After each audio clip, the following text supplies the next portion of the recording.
parles souvent aussi du fait de travailler avec ton entourage. Il y a d'émotionnel qui rentre en ligne de compte. Tout à fait. Comment gérer cet émotionnel, sachant que cet argent-là que tu as levé, on va en discuter un peu plus tout à l'heure, comment le gérer alors que, mine de rien, autour de toi, tu as aussi des proches, des gens qui sont devenus des proches. Comment tu fais pour gérer cette partie-là et financièrement avoir, comme je dirais, la tête froide à gérer la finance carré. Encore une fois, c'est toujours pareil. Il faut travailler dans l'intérêt du projet et il faut savoir où tu vas aller en amont. Donc, il faut avoir réfléchi à tout ça. On me dit souvent, tu as levé de l'argent, tu as réussi. Mais absolument pas. Bah non. Pas parce que j'ai levé de l'argent, 25 millions ou 15 millions sur l'autre projet, que j'ai réussi. J'ai rien réussi. Par contre, ce qu'on disait tout à l'heure avant que ça commence, tu as beaucoup de startups qui lèvent et, comme tu disais, qui ont eu la tête qui tournait par rapport au... C'est normal parce qu'ils en font une finalité. C'est pas du tout une finalité. Lever de l'argent, c'est difficile. Oui. D'accord ? Donc, si on réussit à lever de l'argent, il faut le célébrer.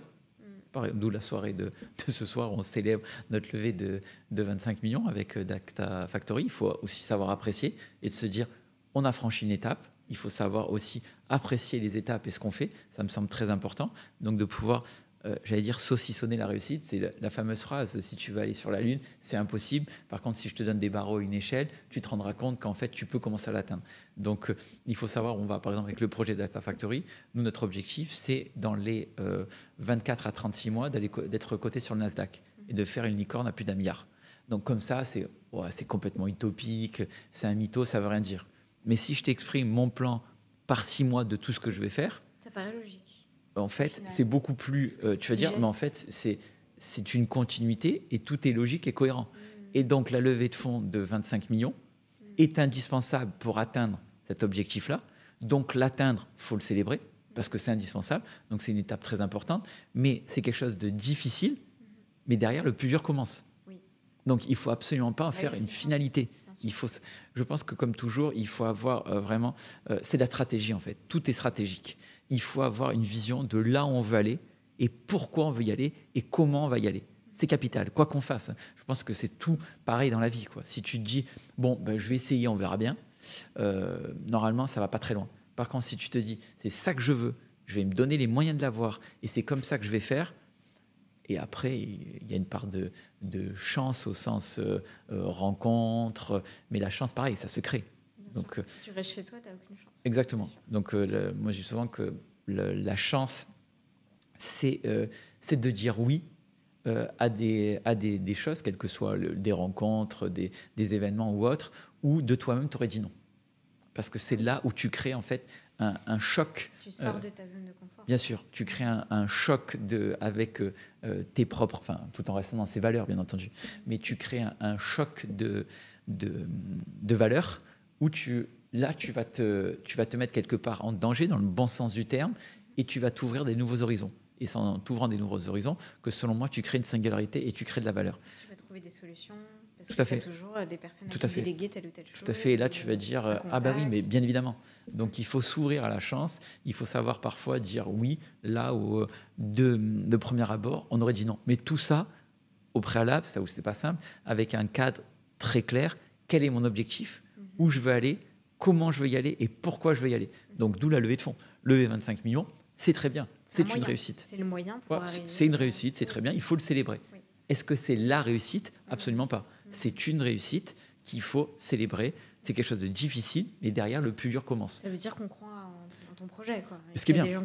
Ce qui est bien. Mais après, pourquoi on nous confie cet argent-là ou pourquoi nous-mêmes nous mettons de l'argent dans cette boîte-là ? C'est pour créer de la valeur. Donc, c'est d'avoir le plan sur comment créer de la valeur. Et c'est un peu mon mode aujourd'hui opératoire. C'est que d'abord, j'investis sur fonds propres. Donc, c'est mon argent. Donc, si je me plante, si je fais des erreurs, je n'ai pas la pression, à juste titre, d'investisseurs et autres qui disent « Ah, mais qu'est-ce qui s'est passé ?» patati, patata. Alors, ça ne veut pas dire qu'on ne fait pas d'erreur. Une banque, bien sûr. Aussi, ça ne veut pas dire qu'on ne fait pas d'erreur, hein, attention. Mais en tout cas, je mets de l'argent que je suis prêt à perdre et c'est mon argent. Donc, c'est-à-dire que si je le perds, il n'y a personne qui me dit rien. C'est moi qui me dis avec moi-même. Je m'en prends avec moi-même. Ouais. Voilà, exactement. Et là, je pense et j'essaye. Oui, mais quelque part, c'est ça. Je pense et j'essaye de faire mon autocritique pour savoir pourquoi ça n'a pas fonctionné. Une fois que j'arrive au proof of concept que ça a fonctionné, c'est là où je dis, voilà, j'ai investi avec mon argent, j'ai fait telle et telle erreur, j'en suis arrivé à la conclusion que de cette manière-là, et de cette manière-là très précise, ça fonctionne, on peut le scaler, il me faut des fonds. Et c'est là où on lève des fonds pour démultiplier la création de valeur. Et à quel moment on lève des fonds? Encore une fois, dans un momentum très particulier, très défini, où en fait, on a le vent derrière nous, voilà, où on sait que le timing est idéal. Pourquoi on a levé 25 millions avec Data Factory? Parce que ça fait plus de 18 mois qu'on attend le timing en fait pré-halving Bitcoin qui a lieu ce soir et quelque part le souhait, parce qu'il y a 2 ans c'était qu'un souhait, un rêve, qu'il y aurait un ETF Bitcoin. Mais par contre, depuis 6 mois, on savait quand même que c'était de plus en plus probable.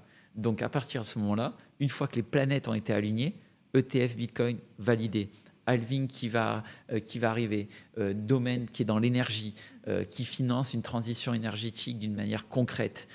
Là, bam, il faut y aller.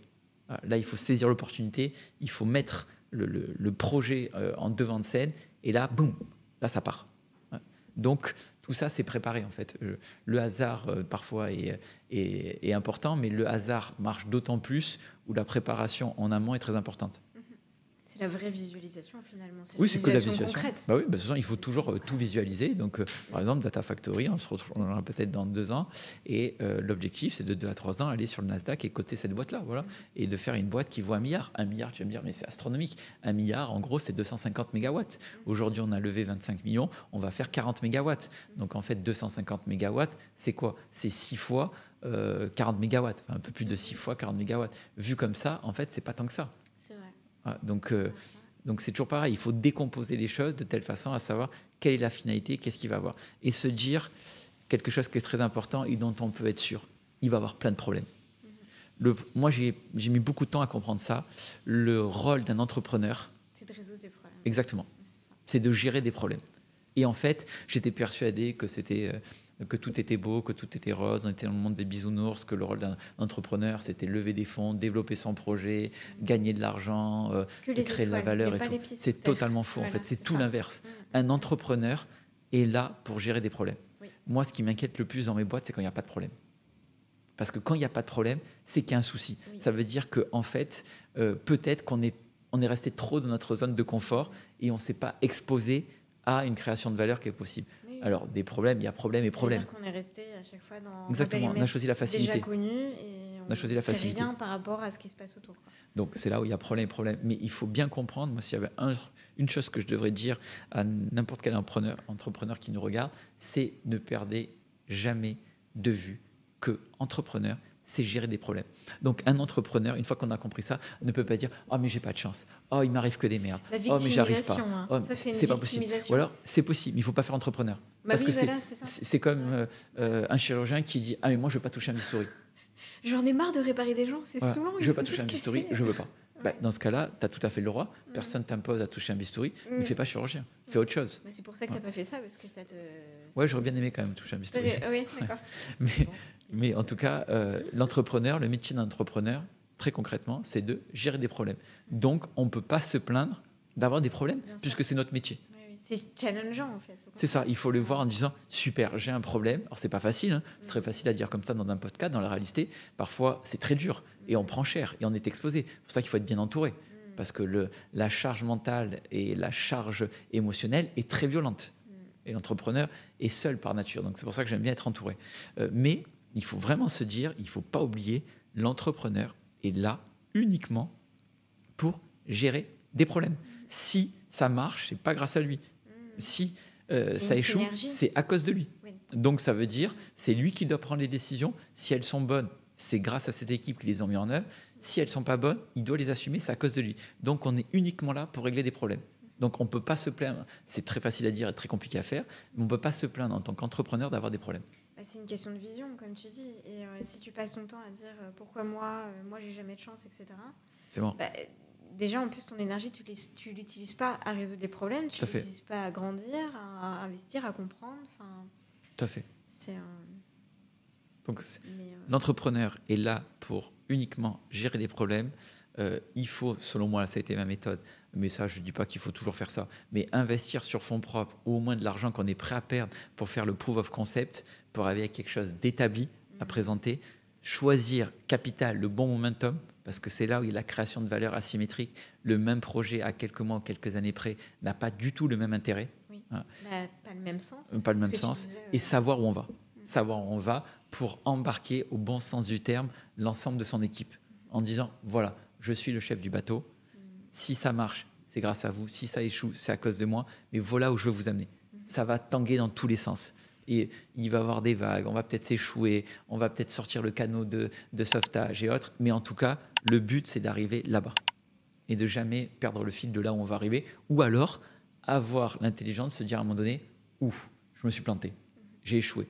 Donc, je dois pivoter, je dois modifier.